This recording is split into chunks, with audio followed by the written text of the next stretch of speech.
I'm Jeanne Caldwell, and welcome to In His Presence. Today we're going to talk about a very serious issue, human trafficking. You may not think it's close to you, but it is. I want to welcome Louise Allison and Bailey Winterroad. Let me shake your hands. It's good to have you both here. Thank you. And you're doing a wonderful, wonderful work. And so we first heard about this, and I said, let's get them on the show, and so people will know about it. Well, I want one of you, and if you want to be you, you can. Tell me, what is the organization PATH? Well, PATH stands for Partners Against Trafficking Humans. And when we originally started, we looked at what is the #1 need in the state, and we talked to law enforcement agencies, and the one thing that they said that they needed the most was a shelter, a place for girls to go once they're rescued or arrested. And so we were established mainly to provide housing for those rescued victims. Oh, that's wonderful. What is human trafficking? You want to answer that? Sure.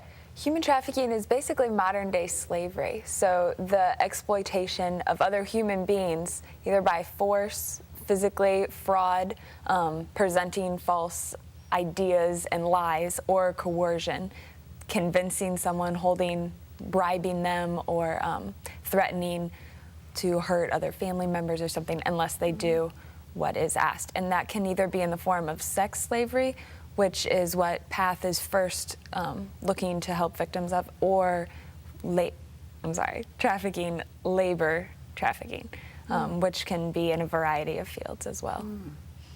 Well, where is human trafficking taking place?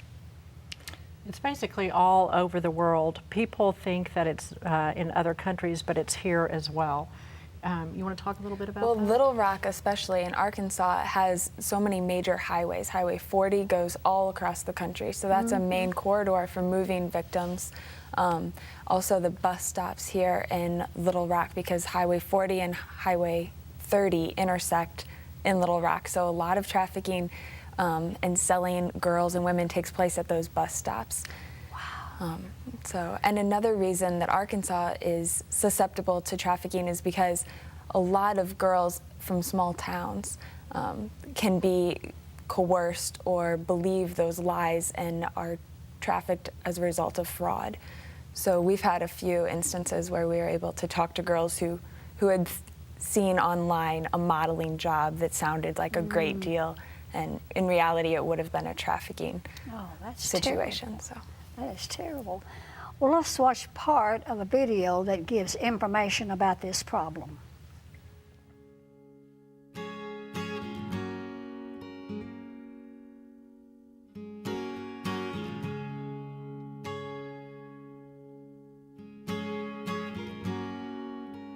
I was sexually abused for the first time when I was 13, and I left home at the age of 14. And the next 2 years I lived on the streets. I was beat, raped, drugged, left for dead. I would wake up places I didn't know where I was. I spent most of my time thinking of ways to die. I had gotten to where I was using more and more drugs just to stay so messed up that I didn't see who I was, what I'd become, or what my life was like.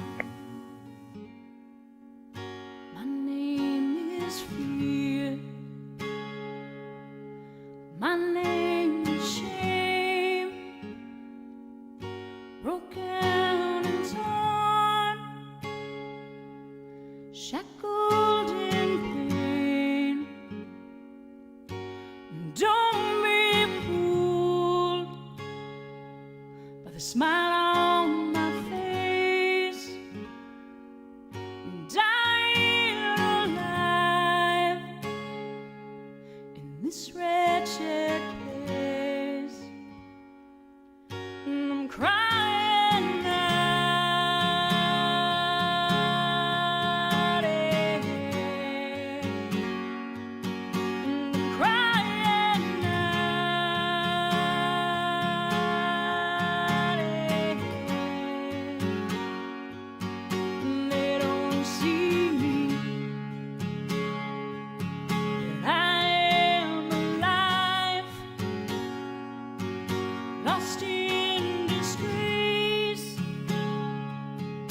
left to survive. And against my will, they take what's mine, and they trample on what's left inside.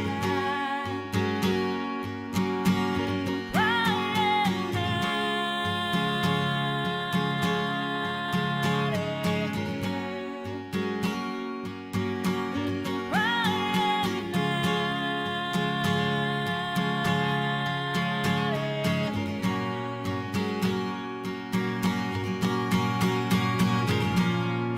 anyone see my pain? Anyone feel my ache? Anyone rescue me? Help me to I don't think that people understand how big it is out there and how once we're in it, we're trapped. They say, why don't they just get out? We're trapped. We're trapped into that lifestyle, into fears, and then the shame coupled with the fear holds us in. We don't know how to get out. We truly don't know. It's like somebody needs to reach in and grab us and pull us out. I wanted so badly for someone to reach in and grab me and pull me out of it. Wow. Louise, talk about your personal experience. Well, I was trafficked from the age of 14 to 16 in Dallas, on the streets of Dallas. I lived there, and I was moved from one set of men to another. We as in me and the other girls, we were arrested a lot of times, several times, for transporting drugs and for prostitution. But because of the fact that we were told to give an alias, no one knew who I was. So I gave an alias and said that I was 21, and I was always bailed out by the other girls, and then we were back on the streets again. At the age of 16, I was arrested for the last time because they found out somehow who I was, and they contacted my mom, and I was put into a private boarding school where I stayed from the age of 16 to 18. It was fortunate for me because I think I would have been dead if I had not been pulled out. We were frequently drugged against our will, and I got to where we were giving the drugs to each other according to what the men told us to do, and taking them. We did whatever we were told to do whenever we were told to do it. I was able to make up 4 years of school in 2 years and graduate with honors. And when I left there at boarding school, I really felt like after being away from it for 2 years, I had my act together, and walked out those gates at the age of 18 and realized that I was still 14 inside, and I was still basically dead inside, and not having a plan and not having any place to go. I went right back to it. And it took a while for me to get out of it, and it was hard, but I really was one of the fortunate ones because so many of the girls come out with broken bones, head injuries, sexually transmitted diseases, addiction, and I had none of that. I never got pregnant, never got an STD. I was never addicted, no matter how much they forced us to drink or drug, and I was just very well, God took care of me. He did. Well, why is it so hard for victims to get out of this lifestyle? Well, there's a couple different reasons. One of them is fear. Some girls are afraid to leave, especially if they're threatened. Someone that they love is threatened, such as, we know where you live, we know where your mom lives. One girl in particular that was trafficked from here, she was being trafficked by her boyfriend, and when she tried to leave, he said, "That's okay, you can go, I'm not going to keep you, but I bet your 9-year-old sister can do this." So she was so afraid that it would happen to her 9-year-old sister, what was happening to her, that she stayed in the situation. And there's a piece of us that dies inside, and when that happens, we don't know how to get out. I never thought of getting out. It was just day-to-day existence for me. I just did what I was told to do when I was told to do it. That is something. Well, how did you begin working on a plan to help rescue victims? Well, actually, it wasn't me, it was God. So it was wonderful because I just would go into prayer time at night, and the Lord began to speak to me and say, just give me a business plan and start telling me that these are the places you need to go and these are the people you need to talk to, and it just kind of morphed into this agency. And I'm telling you, it's just totally Holy Spirit led. I wish I could even, if it would take way too many programs for me to tell you all the wonderful things that God has done within PATH, but we have a wonderful volunteer team and an excellent board, and we are just blessed over and over again with the gifts that people have given us. And it was just totally God. I had nothing to do with it. If I did, it would probably be messed up. Well, how did you come to know God and His grace? Actually, I didn't know the Lord growing up, and nor did I know Him on the streets. And it was just not too many years ago, about 10 years ago, that I came to know the Lord, and He began working in my life. And then when I moved to Little Rock 6 years ago, it was a wonderful, godly woman who reached her hand out to me and loved me, not in spite of the things that had happened, but because of that, and led me to a Christ-centered recovery program, Celebrate Recovery. And the Lord began to work in my life and heal me. And I wasted over 30 years of my life with suicidal thoughts and hiding behind the shame and the guilt and the fear of what had happened to me as a child. And that's the number one thing that we want through PATH, is to give these girls a safe place to go and a safe place to live, so they don't have to walk around for 30 years hiding behind the horrors of the life they lived in trafficking. Well, who did you join with to form PATH? Did you help form it, or was Well, Louise and I met in January through a mutual friend. I had heard about PATH on the news first, actually, and then a friend of mine said something about knowing the lady who was doing that. So my friend Jeanne introduced us, and Louise, at that point, PATH was looking for someone to help coordinate all the volunteers. Like she just said, we're so blessed every week. There's new people emailing saying, I heard through a friend or someone, what can I do to help? So that's kind of my role, is responding to those. And then Nathan Chenault is the program director. So he is developing the therapy program and all the ins and outs of the girls' daily life, what that will look like at the facility. Well, talk about the task force that formed in 2011 in Arkansas. Well, actually, there's been a couple different things. There was originally a task force formed to look at human trafficking, what it's about, and what we need to do about it. And then there's been a couple different groups that have formed since. Because it's fairly new in Arkansas, nothing solid has ever gelled as of yet, but they're still working on it. There's a lot of laws that need to be changed across the United States. The Polaris Project did a report card on laws across the United States, and Arkansas got an F because our laws need to be changed. It's hard for us to prosecute. There's a lot of just new issues that Arkansas has to look at. And PATH will have the very first shelter in Arkansas for rescue victims. There's none other in Arkansas. And there's fewer than 1,000 beds across the United States. And there are 300,000 kids under the age of 18 being trafficked in the United States. So you can imagine there's a huge need. So, so the task force, which was formed here, is working towards what do we have, what's available, and what do we need to put in place to make sure that these victims are taken care of and the arrests are made. That's something. Well, why is safe housing such an important factor in rescuing these victims? Do you have anything to say on that?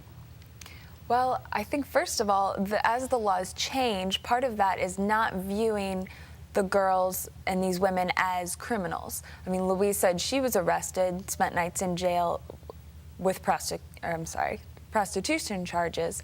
But as we shift the laws, we're going to be able to honestly view them more as victims, and then jail isn't the right place for them. There are some women's shelters, obviously, that deal with different types of abuse, but not the post-traumatic stress and all of the emotional and mental challenges that come with being trafficked. So there is a need for, more specifically, a trafficking facility that can help with that recovery. And then part of the safe housing is that it needs to be 24/7, kind of a group home where they can support each other rather than just a program they would go to during the day or something. So there's a couple different pieces to a safe place for them to go. One of them is that if I had thought as a child when I was being trafficked, or even as a young adult, that there was a safe place where I could go, where people would love me and take care of me and help me heal, I would have gone. But there was nothing in existence. And so a lot of these girls, if there's nothing, they're not going to be able to have that chance to heal. In addition, a lot of girls won't turn evidence against their perpetrators or against the traffickers because of that fear. If they have a safe place to go and they know that they're safe and they begin to heal, then they're more likely to turn evidence. Well, let's watch another part of the video from Path. Bring me water, bring me hope. Give me freedom, let me go.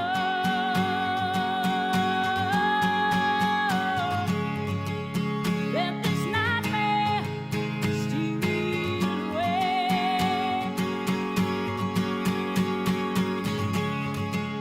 Turn my darkness into day.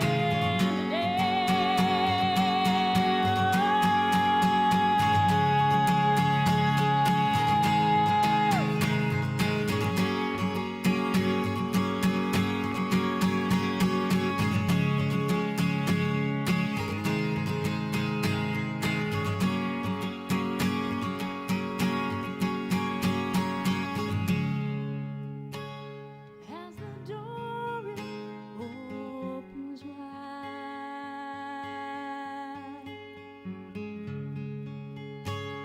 I am braced for another night,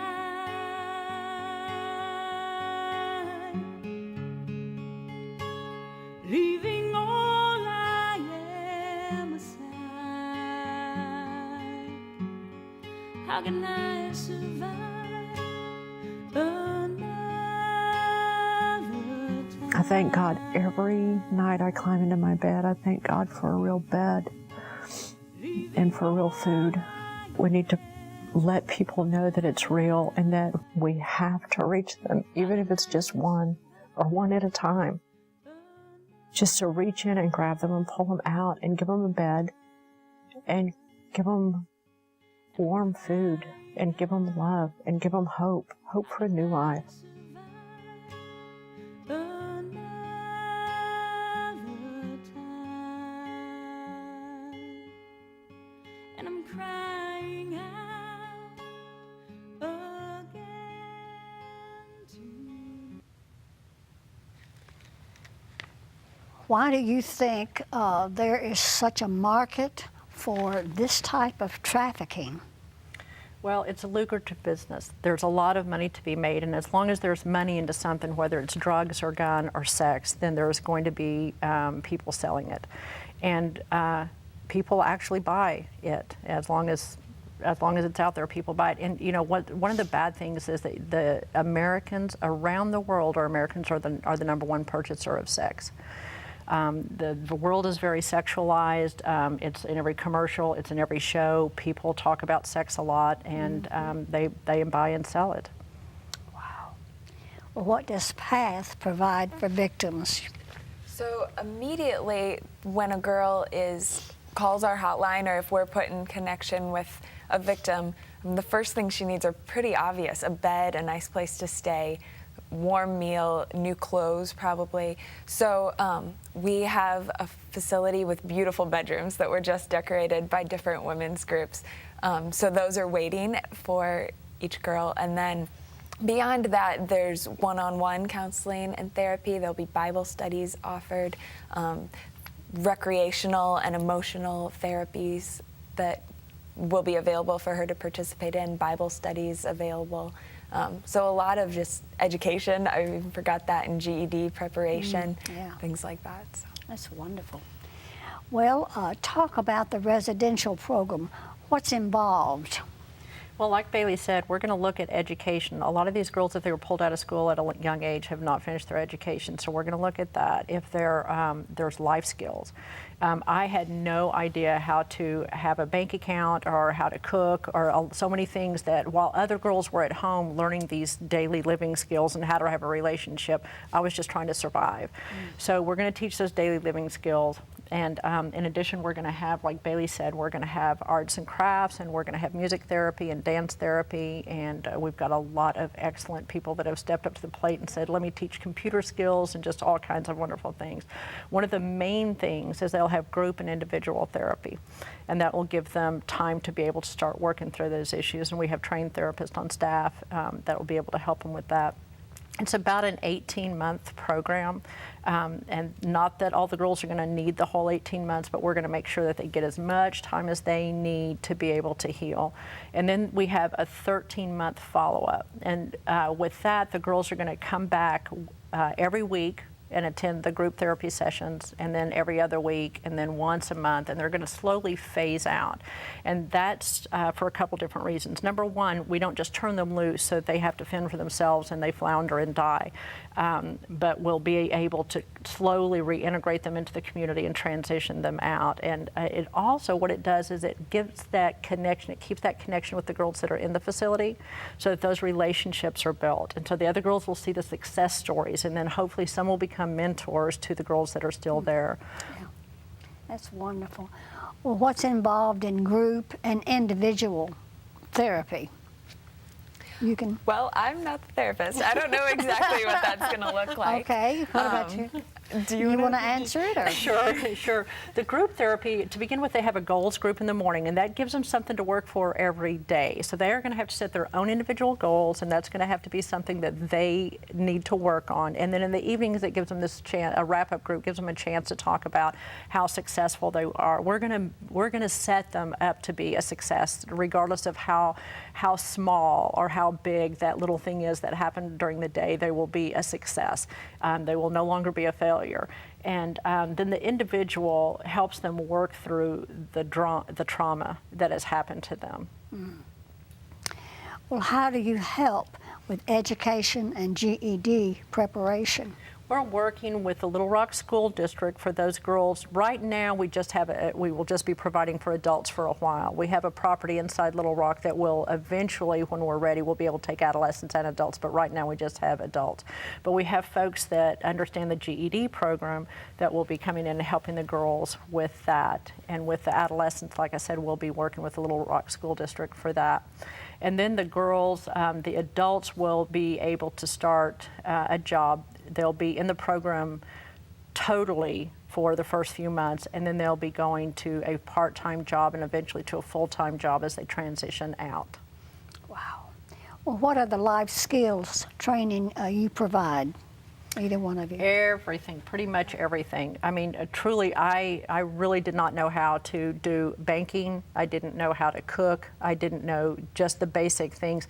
A lot of these girls have been taught to be sexualized, and so the way that they do their hair or their makeup or their clothes is very provocative. And so we're going to help them just learn how to be a lady and have fun and embrace their femininity instead of being afraid of it, and how to have relationships, healthy relationships, and grooming, cleaning, cooking. Can you think of anything else? Well, just all those things that come from living in a normal home situation. I mean, things that we don't just take for granted, that I take for granted. But I think it'll come more naturally once they're together in the home with the house parent and just practicing life together. Well, why do you have Bible studies? Oh my goodness. That's a funny question almost. This is a isn't it? Christ-centered recovery program, and so Christ is at the very center of every single thing we do, and without him, I mean, he is the healer. So without him, nothing is going to work. Now, we are not going to force the girls to go to church. We are not going to force the girls to go to Bible study. They've been forced to do enough. But we are so going to shine like Christ that they're going to want it. And we have a wonderful couple that's going to come in, and they're not only going to model Christ, but they're going to model what a healthy relationship between a healthy couple is, and the girls are going to be able to see that. Wow. Now, if you've just opened the first shelter in Arkansas, what made that possible? Oh, wonderful people and wonderful churches. We have been surrounded with so many people. Like Bailey was saying earlier, there are women's groups that have adopted rooms and decorated it themselves. There have been other people who have donated furniture. There have been people that have donated the funds to be able to do this. And churches, First Assembly of God, Fellowship Bible Church, Geyer Springs, so many churches have come together and loved us and embraced us. And oh, it's just going to be, I'm so excited. It's going to be magnificent. Well, how do you fund your operations? Personal donations in churches. Personal Yes. donations in churches? Yes. Wow. Well, to contact PATH, you may write to Post Office Box 21066, Little Rock, Arkansas. And their phone number is area 501-301-4357. And their website is pathsaves.org. Well, we've only got 2 minutes, but why must we all get involved in stopping human trafficking? It's our God-given responsibility to protect our daughters. We've just simply all got to step up to the plate and do everything that we can to protect them and pull those out that are being traumatized. So what's the future? Well, hopefully we'll put an end to it.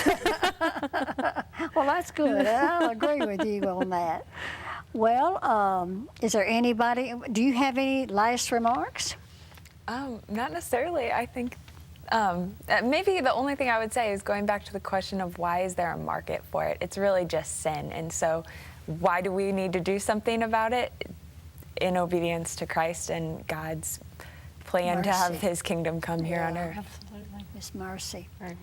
Well, do you have anything that you want to add to it? We've only got 1 minute. I would love to take this opportunity to thank everyone. The churches that have loved us and embraced us, and every one of those individuals, every volunteer, every dollar that's been given to us. It is such a huge blessing. And I guarantee you, we may not know who these girls are, but it makes a difference to each and every one of them. Well, I agree with that. And I want to say I'm so thankful that you both came on and shared your heart with the people. And I guarantee you people are going to be calling, writing, and doing everything to find out how to get in touch with you. And of course, we've given them that information. But I just want you all to know, every one of you to know that have been watching this program, that this is a very dire need in Arkansas, in Little Rock, all over the world, but we don't want it in our state. So I want you to remember, in His presence is fullness of joy. Bye-bye. Thank you for joining us today for In His Presence. You can write Jeanne Caldwell at Post Office Box 22007, Little Rock, Arkansas 72221, or email her at jeannecaldwell@vtntv.com. To order a DVD of today's program, call 1-800-264-2525 and ask for the offer number on the screen.